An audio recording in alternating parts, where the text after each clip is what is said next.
All right. Okay. Well, today is Wednesday, and for several years now, we've been doing a Zen's Day practice. I can't remember. I think Christopher dubbed that name. I'm trying to remember. And it was, gosh, in the middle of the pandemic. Robin's nodding because Robin was there. We started reading a book by a Zen master. It's a famous book, but I'm not going to retrieve it right this minute. And we've been sort of staying with that. And we spent, gosh, almost 2.5 years reading Roshi Joan Halifax's Standing at the Edge, which is a great book, and I highly recommend it. And then since then, Julia has been reading from Thich Nhat Hanh. She's been reading from a book by Thich Nhat Hanh, and I'm going to go ahead and spotlight myself, Shelley, just so I can show up as everybody's screen, so they can see things as I hold them up. So today I don't have the same book that she has because I forgot to ask her to leave it for me. But I have another book, which is actually, as I recall, the first Thich Nhat Hanh book that Julia ever read. And it's a lovely book. And it's called Peace is Every Step, Thich Nhat Hanh. And it's very readable. And it was published quite a while back, probably in the 80s, I think, and or 1991. And it's lovely. And we're going to read a section of it today that really kind of relates in some ways to the meditation we had both Monday and Tuesday, and something one of our beautiful Sangha members said yesterday about cultivating her inner landscape. I was incredibly I was inspired by just that sentence alone. And so I picked a reading that kind of builds off the nature meditation we had on Monday, and then yesterday we had a meditation about the tree and how the leaves smother the tree, and both of those kind of inspired the reading today. So that is the plan. So as we move into meditation, I invite you to enter into a comfortable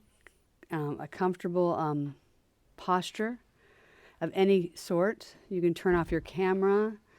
You can leave your camera going. You can lay down in the classroom. You can curl up with blankets. You can sit up in an upright position. Whatever feels suitable to you as you enter into the nature. Would you pick up the microphone, Adrian? Yeah. Sorry. Thank you. It's all good. Whatever feels most comfortable as you enter into meditation. If you are in motion today at home for some need, that's fine. Even so, I invite you to find a way to find stillness internally in the motion. And I think just your own curiosity for that statement will invite it all by itself. And as I said, inviting you into meditation, that sentence can be an unfamiliar one to you. It can be a moderately familiar. It can be a very well-known sentence in your world. Entering into a posture of meditation, entering into meditation. And when I first started practicing a decade or so ago, I was introduced to the idea of beginner's mind, approaching it from a beginner's mind. And I thought at the time, I was a beginner, so I didn't understand how to not be a beginner. And as no longer a beginner, it's something to ponder, coming to meditation with a fresh perspective, an open perspective. And then the other thing I'd like to mention before I do the reading and then offer some reflections is to invite you to welcome in some companions into your meditation. These are companions that I was taught by a teacher years ago to bring along in any meditation. And these companions are gentleness, permission, and curiosity. You can bring them in whatever form that arises in you with those ideas. They're very powerful companions to help you hold the space of your internal landscape.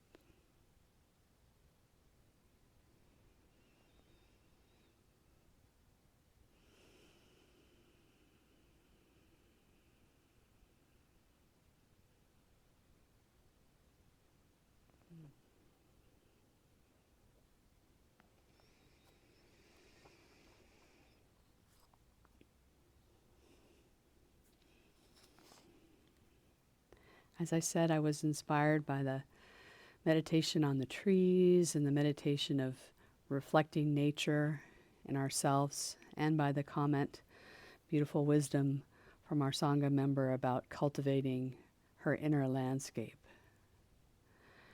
And this reading from Thich Nhat Hanh is called Nourishing Healthy Seeds. Thich Nhat Hanh writes, consciousness exists on two levels, as seeds and as manifestations of these seeds. Suppose we have a seed of anger in us. When conditions are favorable, that seed may manifest as a zone of energy called anger. It is burning and it makes us suffer a lot. It is very difficult for us to be joyful at the moment the seed of anger manifests. Every time a seed has an occasion to manifest itself, it produces new seeds of the same kind. If we are angry for 5 minutes, new seeds of anger are produced and deposited in the soil of our unconscious mind during those 5 minutes. That is why we have to be careful in selecting the kind of life we lead and the emotions we express. That is why we have to be careful in selecting the kind of life we lead and the emotions we express. When I smile, the seeds of smiling and joy have come up. As long as they manifest, new seeds of smiling and joy are planted. But if I don't practice smiling for a number of years, that seed will weaken and I may not be able to smile anymore. There are many, many kinds of seeds in us, both good and bad. Some were planted during our lifetime. Some were transmitted by our parents, our ancestors, and our society.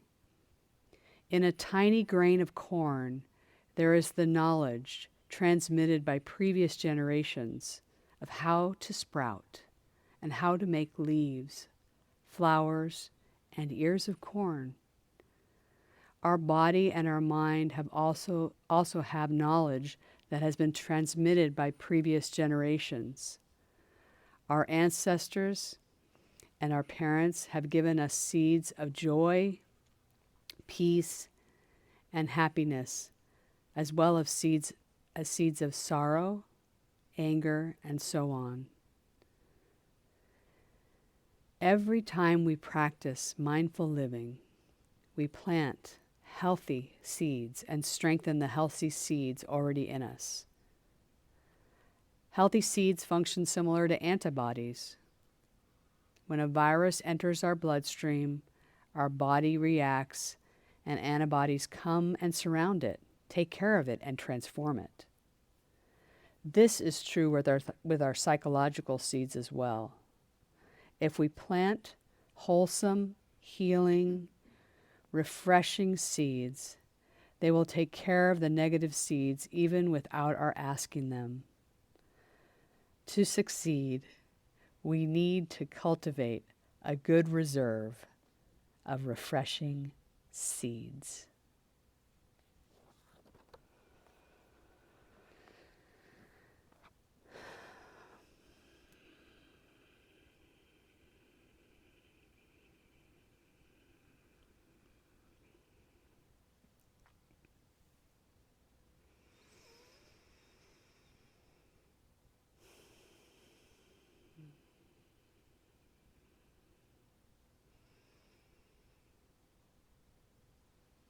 I find this to be a very encouraging and motivating teaching. I have lots of thoughts. When I say motivation, I get a bit distracted by sort of all the things I want to do and accomplish. And yet there's a calmness about what Thich Nhat Hanh is bringing forward that's a little different than all that energy of my motivation sometimes. There's a calmness because planting seeds is patient work.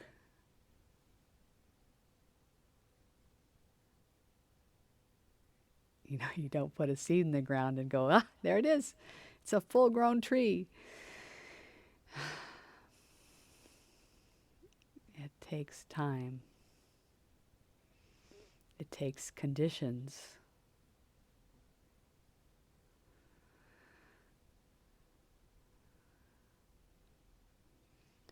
When Julia was teaching on Monday and asked us to think about something in nature that reflected us, the first thing I thought of was dirt.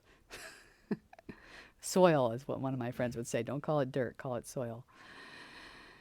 Because I'd been planting recently in the spring weather of Spokane, a few things.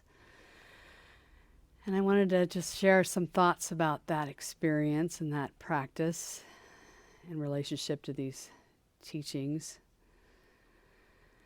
from Thich Nhat Hanh and the wisdom of our Sangha members the last couple of days. So I have these 3 garden beds in my backyard, little boxes that I built several years ago. I also have 3 dogs.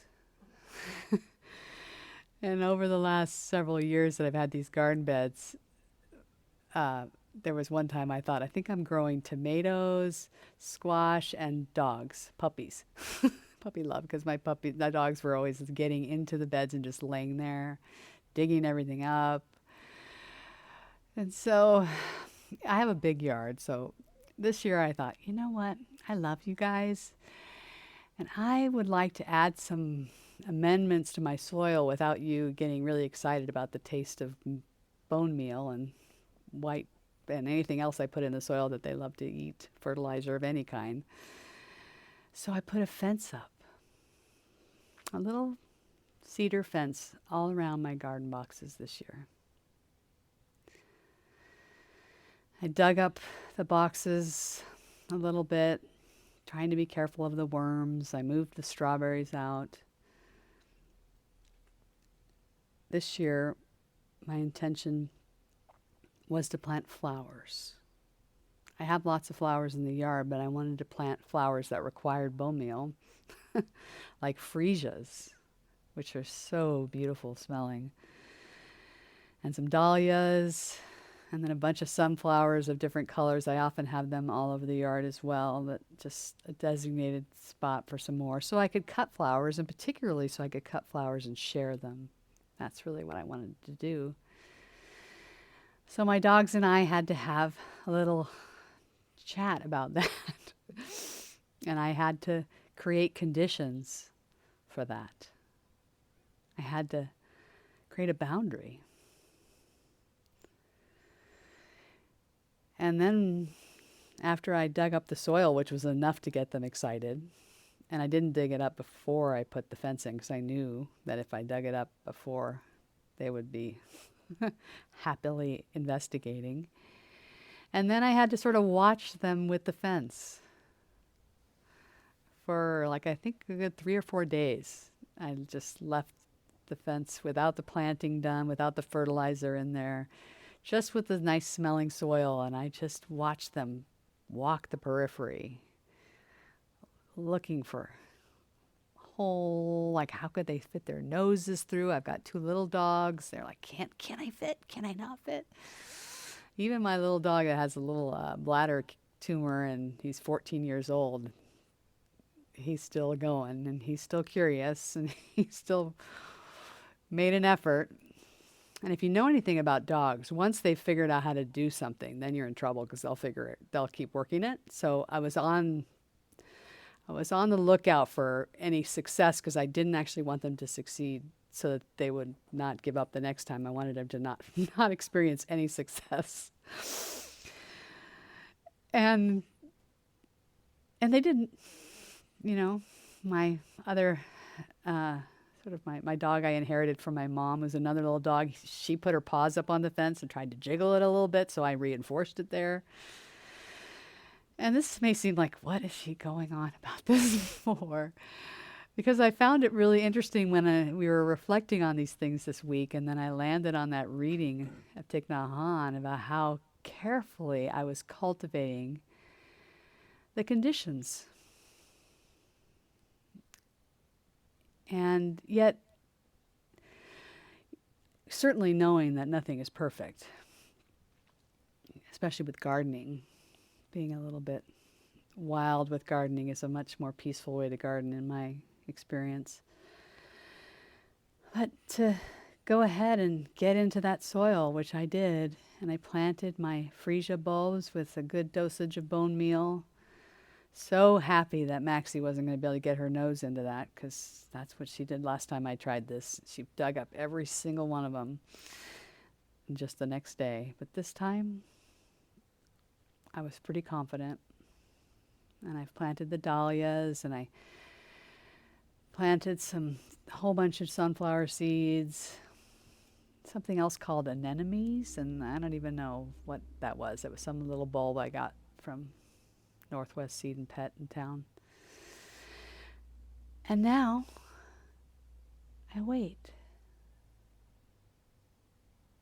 I've created the conditions. I've sort of set up conditions. I'll continue to watch the conditions of the rain, and that's it. That's the practice. That's what Thich Nhat Hanh was writing about and describing. He talks about practicing smiling. Practicing smiling so that you grow the seeds of smiling and joy. Oh, probably within the last 10 years ago, if you told me that, I would have just been like, oh, that's so silly. I'm not going to practice smiling. I'm either going to smile because I'm really smiling, or I'm not going to smile.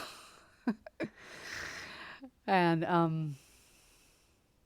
Thich Nhat Hanh was a very wise man. And I believe now that these practices do plant seeds of more joy. And practicing smiling is that's not untrue, it is a silly and fun and beneficial practice. And at the very least, even if I feel a little doubtful about how it's going to help my joy, the reality is, if I practice smiling, it will inadvertently help somebody else's joy, and I might not even know it.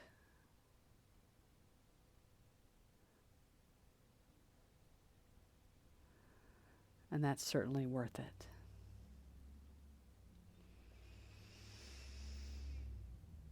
So as you practice patience, nurturing seeds of benefit to your life,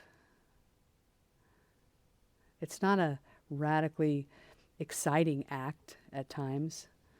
Another Sangha member talked about doing gardening and realizing it does take a bit of effort to garden. But as you do that, I just encourage you to bring gentleness, permission, curiosity,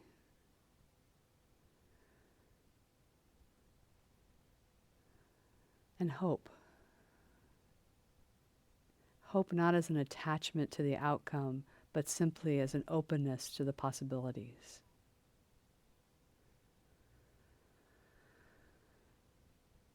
We'll just spend a few moments finishing with some silence.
So with that, let's do a dedication of merit. I'm not going to do any more announcements. They're all there. Shelley, thank you for posting that. And most of you are familiar with that. So if you have any questions, you can always email.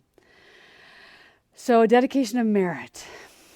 If you can enter into it, whatever posture feels right to you as you take that taking stock awareness of the benefit that you have brought to yourself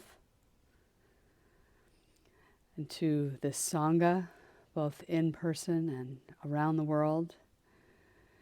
And may you take that as a handful of beneficial, empowering, and healing seeds.